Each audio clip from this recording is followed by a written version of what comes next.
Hey everyone, and welcome to our channel. Do you know the term used for countries that speak Portuguese? They are called Lusophone countries. We're exploring the African countries where Portuguese is the official language.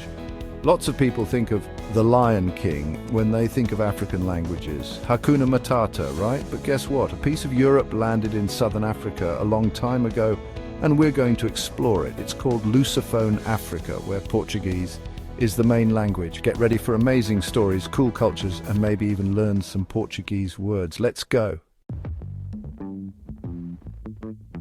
First up, Angola. This fascinating country on the west coast of southern Africa has a rich and complex history that has shaped its vibrant culture today. Angola has a long history with Portugal, and it's a bit complicated. The Portuguese influence is evident in the architecture, language, and many aspects of daily life. Imagine this. It's the 1400s, and Portuguese explorers are sailing around Africa like it's a big game. They were on a mission to find new trade routes and expand their empire. They land in Angola, and suddenly it becomes a Portuguese colony for a very long time. This colonization lasted for over 400 years, deeply embedding Portuguese culture into Angolan society. And honestly, it wasn't always fair. The colonial rule was marked by exploitation and oppression, leading to significant struggles for the Angolan people. For centuries, Portugal controlled almost everything in Angola, from the government to schools. The education system was designed to benefit the colonizers, often neglecting the needs and culture of the local population. Imagine someone trying to force you to forget your language and culture. The Portuguese imposed their language and customs, but the Angolan spirit remained resilient. That's what Angolans went through. But culture is strong. Despite the pressures, Angolans held on to their traditions, celebrating their heritage through dance, music, and festivals. Even when someone tries to stop it, it always comes back.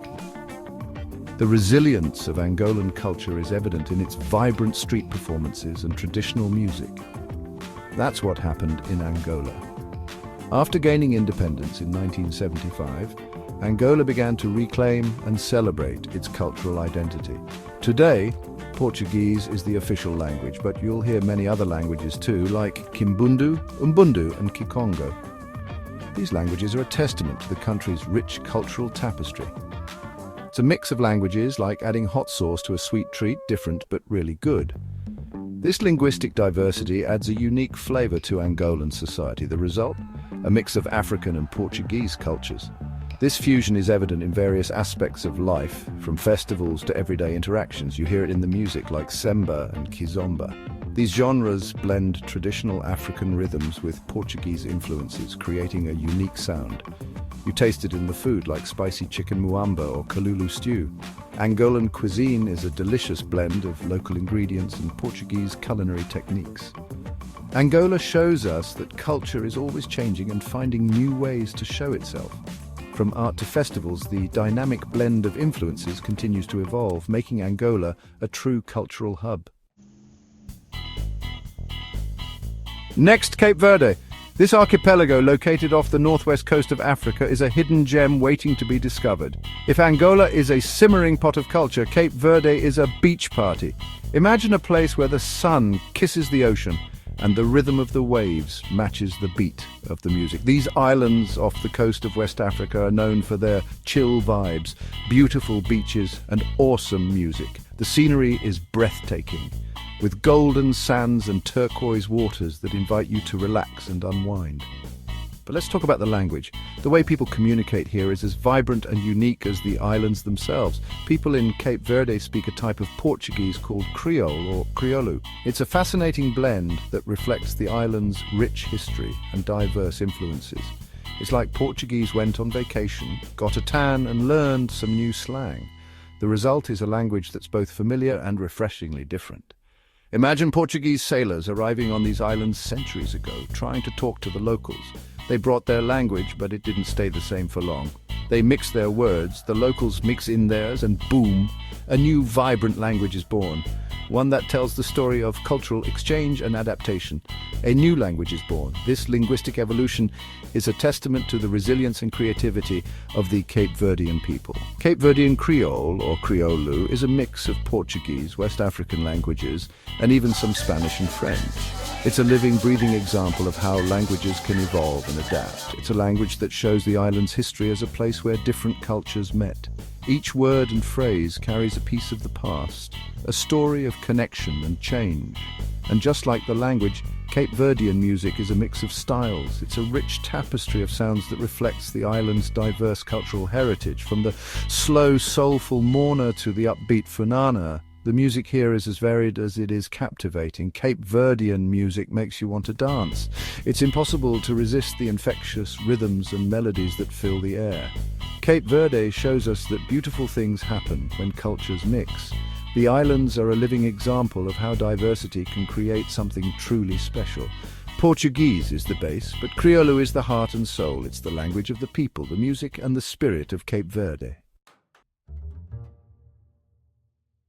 Now, Equatorial Guinea. This one is a bit different. Unlike the other countries, Portuguese wasn't always spoken here. It's a newer language, and the story of how it got there is interesting. For a long time, Spanish was the main language because Equatorial Guinea is surrounded by Spanish-speaking countries. But then, surprise! In 1975, after becoming independent from Spain, Equatorial Guinea made Portuguese an official language. Why? Some say it was to be friends with other Portuguese-speaking African countries. Others say it was to get help from Portugal and Brazil. Whatever the reason, it's a unique situation. Today, Spanish is still the main language, but Portuguese is taught in schools and used in the government. It's like juggling apples and oranges. You can do it, but it's tricky. This can be confusing, but it also creates a cool opportunity for cultural exchange. Equatorial Guinea shows us that language is always changing and can be unpredictable. It's a place where Spanish and Portuguese live together, each adding its own flavor. Get ready, because we're going to Guinea-Bissau, a country with tons of languages. If languages were spices, Guinea-Bissau would be the biggest spice rack ever. Like other countries in the region, Portuguese is the official language. But here's the cool part. Besides Portuguese, there are over 20 other languages spoken here, like Creole, Fula, Mandinka, Balanta, and many more. Imagine walking through a market in Guinea-Bissau and hearing all these languages. It's amazing. This shows how rich Guinea-Bissau's culture is. Each language represents a different group of people, a different history, a different way of seeing the world. Language isn't just about talking, it's about who you are, where you belong, and keeping traditions alive. But all these languages can also be challenging. Imagine trying to create a united country when everyone speaks a different language. It's a tough job, but the people of Guinea-Bissau do it well. Guinea-Bissau shows us that having many languages is a good thing, even if it's challenging. Get ready for beautiful beaches, amazing animals, and a unique cultural experience in Mozambique. Mozambique's relationship with Portuguese is complicated. It's a story of struggle, but also of strength and change. For a long time, Portugal used Portuguese to control Mozambique. It was the language of the government and the powerful. Imagine growing up in a country where your language isn't valued. That happened to many Mozambicans, but then Mozambique became independent in 1975. They decided to keep Portuguese as the official language, but this time on their own terms. They used it to unite the country, improve education, and connect with other countries. Today, Portuguese in Mozambique is being reborn. Young people are mixing it with their own languages and creating something new and exciting. It's like taking something that was used to silence them and turning it into a way to make their voices heard. Finally, let's visit the beautiful islands of São Tomé and Príncipe, also known as the Chocolate Islands because they make amazing chocolate. These islands are not just a treat for your taste buds, but also a feast for your eyes and ears. The lush landscapes, pristine beaches, and vibrant culture make it a paradise on earth. But we're here for the language, and it's as rich as the chocolate. The island's history is deeply intertwined with the Portuguese language, which has evolved uniquely here. Imagine these small islands in the Atlantic Ocean colonized by Portugal long ago. The Portuguese influence is evident in the architecture, the food, and most importantly, the language. Now imagine what happens when you mix Portuguese with the languages of the people brought from Africa. This cultural and linguistic fusion has created something truly special. You get a special mix of languages. The local dialects and creoles are a testament to the island's rich history and diverse influences. São Tomé and Príncipe has 3 Portuguese creoles: São Tomense, Principense, and Angola. Each of these creoles has its own unique characteristics and reflects the island's complex history. These creoles are a mix of Portuguese and Bantu languages, creating something unique to these islands. The blend of African and Portuguese elements is evident in the music, dance, and daily interactions of the people. Language isn't just about words. It's about how you say them and the stories you tell. In São Tomé and Príncipe, storytelling is a cherished tradition that brings people together. In São Tomé and Príncipe, storytelling is important. It's a way to pass down history, culture, and values from one generation to the next. Sit down with a cup of coffee and you'll hear amazing stories. The local cafes are not just places to enjoy a drink, but also hubs of social interaction and cultural exchange.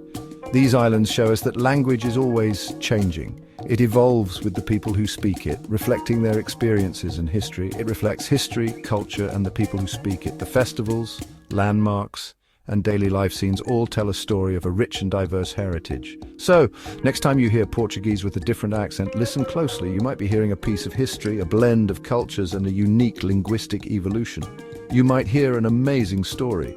The stories of São Tomé and Príncipe are not just about the past, but also about the present and future, showing us the enduring power of language and culture. Remember, language is more than words.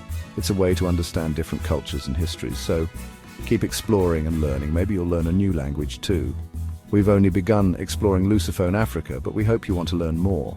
If you liked this video, please like, share, and subscribe for more history awareness videos like this.